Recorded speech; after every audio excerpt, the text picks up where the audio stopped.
going to stand over here so I can read my notes. And I'm not very good at staying on time, so I'm going to ask David or Peter or somebody just to wave at me when I get to 10 minutes. I've got my cell phone too, maybe that'll help. I'm Dan Casey with the Economic Development Alliance of St. Clair County. I'm not really going to touch on I-69 unless there's something that you want me to point out. So I'm going to talk about some other things. First of all, I think everyone's heard the phrase collaboration is an unnatural act between two consenting adults or partners. And that's true. However, I think a river can be a barrier to collaboration. And it could be a river, it could be a lake, it could be a canyon, whatever it is.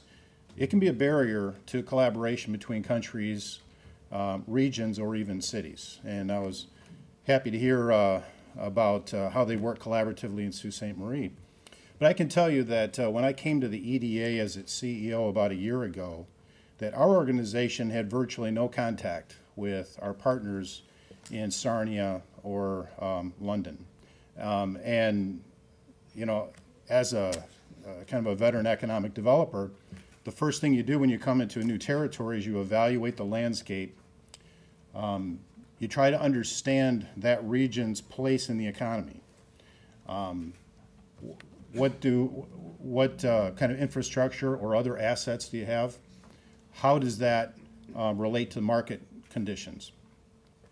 And so when you're literally, you know, a stone's throw across a river from another country, there's lots of opportunities to benefit from any successes that they might have in economic development. Well, at least you would think so. But the reality is that wasn't really the case. On our side of the river, in St. Clair County, on our side of the Blue Water Bridge, I should say, we're primarily an automotive community. But when you get on the other side of the river, in Sarnia, they don't focus on automotive. They don't focus on logistics. They focus on petrochemical. But we don't focus on that. So that's interesting. That creates, again, the river creates kind of a barrier. Any kind of policy that influences or impacts a border area, whether it's the International Bridge, the Blue Water Bridge, a land crossing, whatever it is, any kind of policy that impacts that can have an immediate and significant impact on the local community or communities on both sides. And so it's interesting as the U.S. government and the Canadian government talk about new policies related to border crossing, border security. I find, you know, myself in kind of an interesting position where some of what they're talking about seems to make a lot of sense. And other parts of it, you know, make me concerned about what might happen on our side of a bridge. I'll give you an example. When I first came to Port Huron, they were just beginning the process to do a large plaza expansion of the Blue Water Bridge on the U.S. side. The costs to do that were tremendous. It required MDOT to purchase 56 acres of land, and that was all developed land. So, you know, there were condemnation suits and, you know, purchases of homes and businesses and relocation costs and all those things. 56 acres of land was cleared. And then, just prior to the construction process beginning, the federal government said, oh, we're in a money crunch, we're going to have to make some cutbacks. And they shrunk the plaza from 56 acres down to 16 after taking all that land and eliminating all of that tax base from the local community. So that decision made by the federal government might have been made for good reasons, but obviously has a big impact on a community that sits on a border. And so, you know, we're concerned, obviously, with these discussions between the two governments. But we see a lot of potential, a lot of promise there. You know, they're talking about pre-clearance initiatives, which I think make a lot of sense.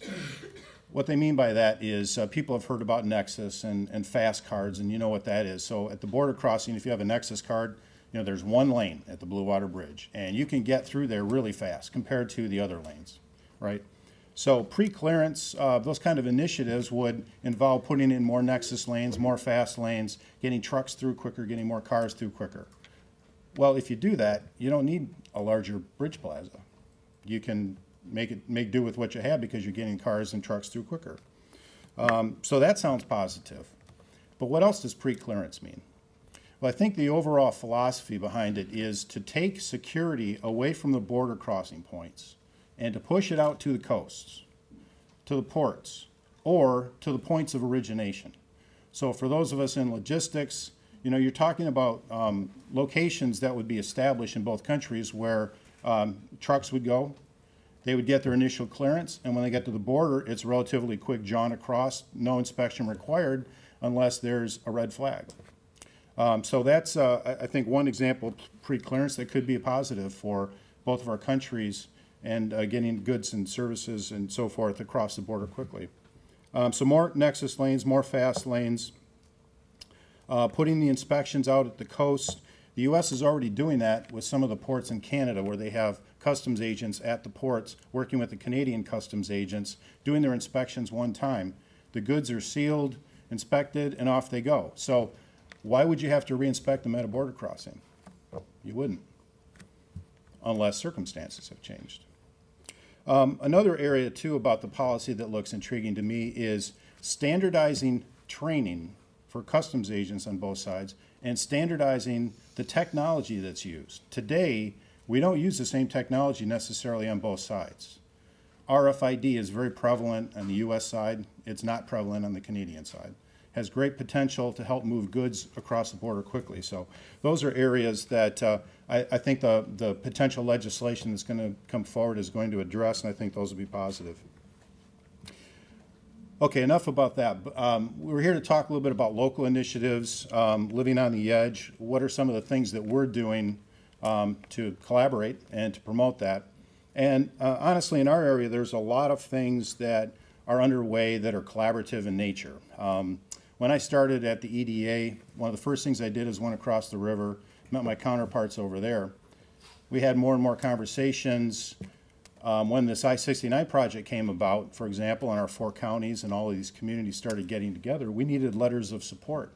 So we went across the river and we said to some of the organizations in Sarnia, do any of you see any spillover benefit? If we're successful at recruiting companies, investment, and jobs to our area, do you think any of that will spill over to your region? And the answer was, yes, we think so. And we have some of the same infrastructure you have. We have ports, we have rail, we have the 402 that connects to I-69. The only thing that stands between us is the bridge. So, yeah, absolutely. So they wrote letters of support from several organizations. And since then, we've been working together on some other initiatives. Another thing that's, that I've noticed that's changed is that collaboration is now extending beyond, say, the universities working together, or even economic development organizations working together. And now I'm seeing chambers, for example, on both sides of the river work together to do things like joint networking events with their companies. That's something that we're going to be doing this year, working with the Sarnia-Lambton Chamber and our Blue Water Chamber. In Port Huron, we're going to be hosting a joint networking event for companies. That's unique. That's different. I mean, any chance you have to get one company in front of another company that they normally don't do business with, you can create a lot of economic activity. How am I doing on time? 2 minutes. Good. I'm almost done. Another issue is you have to understand the economic goals that everybody has. And so on our side, on I-69, we're focusing on logistics. When I met with the Sarnia-Lambton Economic Partnership a year ago in February, I asked them that question, and they said, we don't focus on logistics. We looked at it 2 years ago. We decided there was no play in that for us. Well, that was that organization in Sarnia working on its own. But when they saw a collaboration taking place on the other side of the bridge, they said, wow, well, that has a lot more potential for us. You know, we can work together to create regional brands. And I know Peter's here, and Peter's spearheading an initiative with the MEDC right now to create a regional logistics hub brand for Michigan, Northwest Ohio, and Ontario, and Nova Scotia probably as well. So that's something that, you know, 2 years ago, we didn't do that. We didn't have those kind of collaborations. So that's, I think it's very important and has great potential for us. Last thing, this is kind of a local initiative that's underway, and it's a unique approach, I think, and Kristen has talked a little bit about that with what they're doing, but we have two communities, City of St. Clair and the City of Sombra on the other side of the river. They're connected by a ferry, so a lot of people go back and forth. And a lot of times they go back and forth to explore the downtown on the other side, maybe to go to a restaurant and things like that.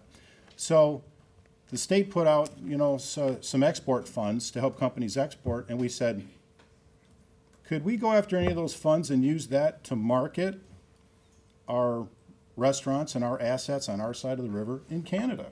Would that be a form of export? And I think the answer is yes, it is. Anything that we can do to promote our regions or our local assets and collaborate together for mutual benefit, I think is important. So those are some things happening in our area, and I want to thank you for your time today.